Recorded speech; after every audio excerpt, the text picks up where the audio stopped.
Sa iba pang mainit na balita, kinumpirma ng Senado na itutuloy pa rin ang gagawing pagdinig kaugnay ng inilabas na revised travel guidelines ng Interagency Council Against Trafficking o IACAT sa kabila ng pagpapaliban ng Department of Justice sa nakaambang implementasyon nito.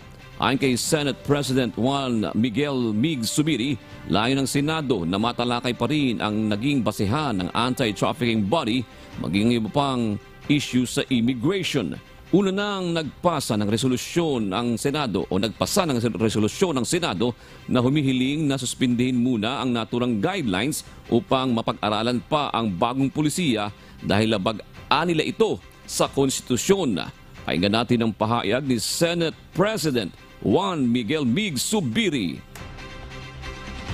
We thank them for the suspension kasi September 3, Sunday na dapat ma-implement yan.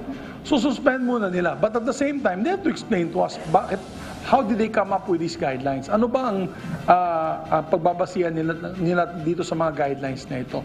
Unang-una, wala namang batas na nagsasabi dapat mag-submit ka ng original birth certificate, na mag-submit ka ng affidavit from the consular office of your destination,